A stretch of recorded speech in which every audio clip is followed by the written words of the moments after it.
Wow, that Horror Express. I mean, who's ever been on a train that scary? I sure haven't. I've never been on a train because they're scary and I'm scared of them.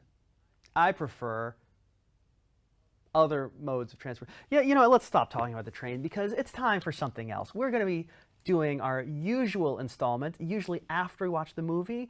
We talk a little bit, the cool skeleton and me, about magic that you can use at home in a little segment we call Hex for Trainables. Must be the season of the witch, yeah. Now, if you're like me, there's probably someone in your life that you don't like. Someone who deserves to suffer. Someone who's just really annoying. Or possibly, downright evil. It could be, a faithless lover. It could be a jerk-ass boss. It could be anyone. And there's no better way to get back at someone who's causing you grief than with a little magical item called a poppet.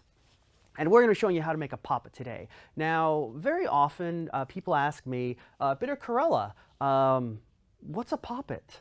And I say, as I answer this very frequent question that people are always asking me all the time, you've probably heard of them under the name voodoo doll, because they've become very associated with the practice of voodoo. Even though technically the poppet is much more an element of European witchcraft, for some reason the popular imagination we've associated with voodoo. But anyway, it's basically a little doll or effigy in the shape of a person.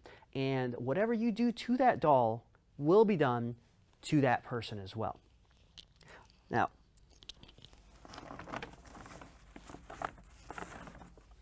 I've actually got a poppet right here, and you can see he's a handsome little fellow. I couldn't imagine why anyone would want to do something cruel to someone who looks this dashing and dapper, but that is the point of the poppet. Is the most important thing is the poppet should resemble the person to whom you want this to happen. Now, you can use poppets for blessings, but they're much more often used for curses.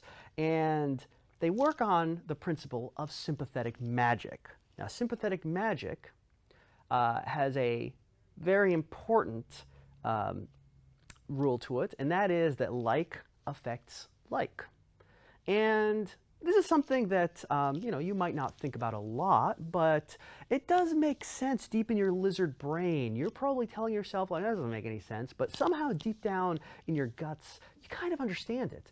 For example, let's say that you had a photograph of, someone who was particularly special to you, a beloved parent, a sibling, a lover, a friend, someone just very near and dear.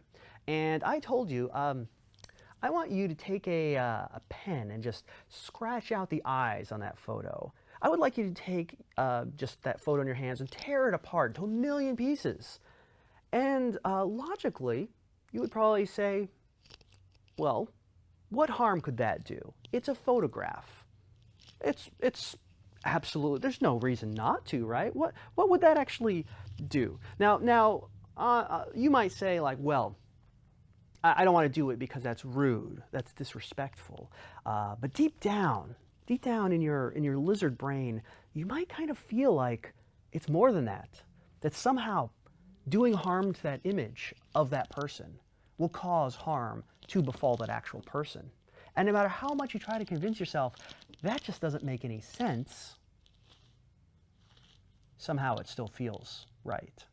In fact, there was actually a psychological study done on this very aspect of magical thinking, where the scientists, or the psychologists, the experimenters, asked a number of subjects to tear up photos of loved ones. Most of them refused. But actually, interestingly, there was one person, or at least one, who agreed. And she said, sure, whatever, give me a picture of my boyfriend, I'll tear it up. No big deal, it's just a photograph. Well, did harm befall her boyfriend? No, No, of course not. It's not real. Nothing happened to him. He was fine. But he found out what his girlfriend had done, and he was so aghast that he dumped her. And that seems rather odd to be so upset about this sort of thing. But think about it from his perspective, because he's subject to magical thinking as well. And he probably felt, well, if she's tearing up a photograph of me, that shows a reckless disregard for my safety. So that's probably why he felt like, well, maybe we shouldn't be together. Maybe you don't really like me that much if you're willing to do that. Even though, I mean, logically, there's no reason not to. So that's a little primer on like effects like one of the rules of sympathetic magic. And it's the main rule for making a poppet. So the more you can make your poppet look like the person that you want to affect, the more effective that poppet will be. Now, here's the thing though. You're a good-looking little guy, and it's possible there are multiple people in this world who kind of look like you. And that means that if I specifically want to target one person, if I do anything to you, it might affect that person. It might affect some other random innocent person who just happens to look a lot like you. And that's not any help to me. So to make sure that our poppet targets the correct person, it's also important to have something in that poppet that is personal to the person that you want to affect. It can be, you know, a little bit of hair, it can be some skin flakes, or just a scrap of clothing. Anything that's associated with the person you want to affect. It makes the poppet more likely to affect the correct individual. So, you know, for example, if, you know, pull a little bit of hair out, just stick it, we're going to stick it inside our poppet here, and that'll make sure that whatever we do to you is going to happen to the right person. Now that's going to make our poppet a little more targeted, but there's another step in the process. To make sure that our poppet is effective, we're going to put some witch balls in there. Now, witch balls are basically little balls of wax that contain powers. They contain certain ingredients that help to target our curse magic, and when they're placed inside the poppet, it's going to make sure that this guy is a lot more effective. So very quickly, I'm going to show you how to make witch balls. You want to get a cauldron, just like that. Here's the thing. So, making witch balls is something that's very best done as a communal activity. You can do it by yourself, but it's best to get together with a coven or at least a group of like-minded witches to do this spell, because it's a lot of fun to get together. You know, it's a real group thing. So what you're going to do is, obviously, you want to put some wax in there. You're going to melt that wax.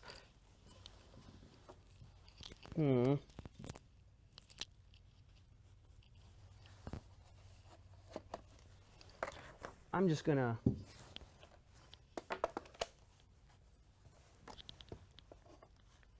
there we are, it's a little better. Now you are gonna melt that wax, but there's a lot of other ingredients in a poppet, and, oh sorry, there's a lot of other ingredients besides wax inside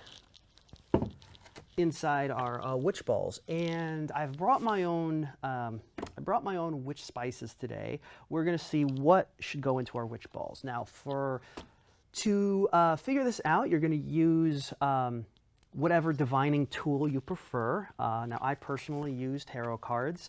You're going to use that and basically use them to figure out which ingredients go in your witch balls, because it does vary depending on. Now, it does vary.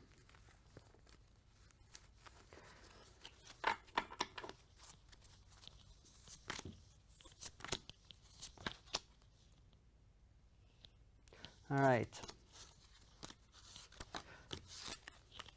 So, what I am getting out of this is we're going to need a few ingredients for this particular witch ball set.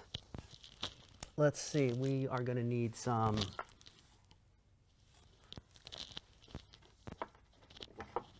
we're going to need a little bit of wormwood in there.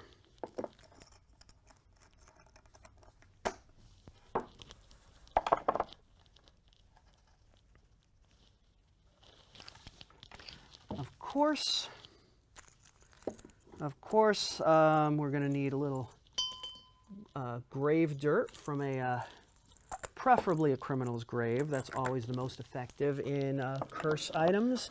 And let's get some assorted bones in there as well.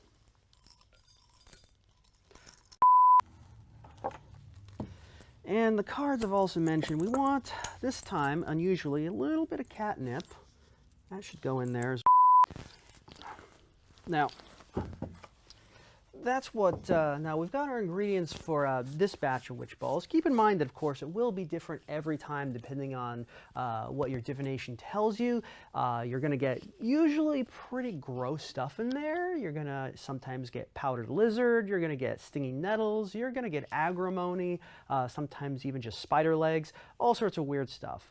Now, I'm doing this alone, but I emphasize again, this is best done as a communal activity. Usually what you want to do is, ahead of time, consult your cards or whatever divination you use, find out the different ingredients, and you ask each witch to bring one ingredient. So that way when you get together, everyone has something to contribute to the witch balls. Now, generally, if a witch fails to bring her ingredient, well then that's a lash-in with the devil club, which unfortunately we don't have one right here, but that's where you take a bunch of switches and lash them together and whack someone on the behind. So make sure to bring your ingredients, because that's not pleasant.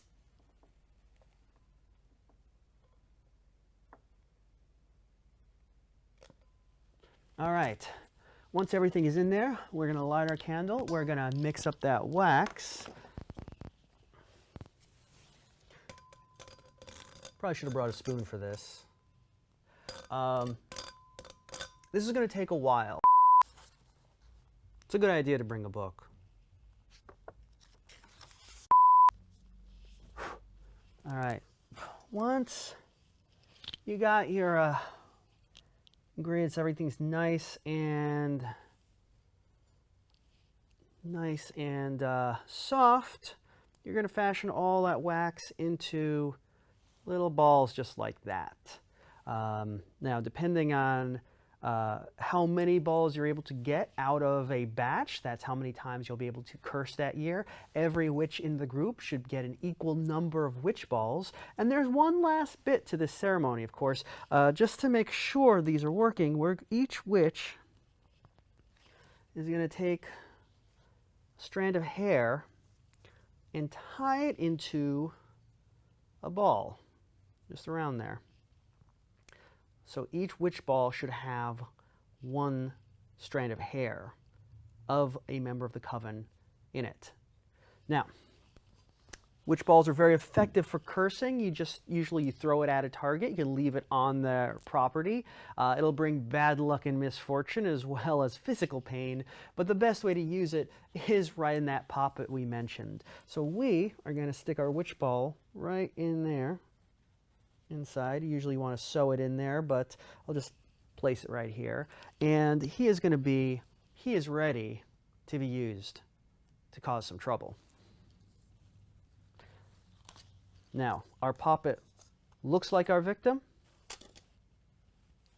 He's got part of our victim's personal effects on him. He's even got a witch ball. So, he is ready to cause some trouble. Now, if I were to take this needle and stick it right here into his head, that would cause the victim crippling headaches. If I stick it here, probably arthritis in the joints. Here, stomach aches. You get the point. Anywhere you want to cause your victim pain, you just stick that needle right in there. But Why hurt someone so good looking? Well, that's all the time we have, that's all the time we have this week on Deep Cuts. So join us next time. I'm Bitter Karella. This is the Cool Skeleton. This is a little bit right here. And until then, enjoy your mortal coil.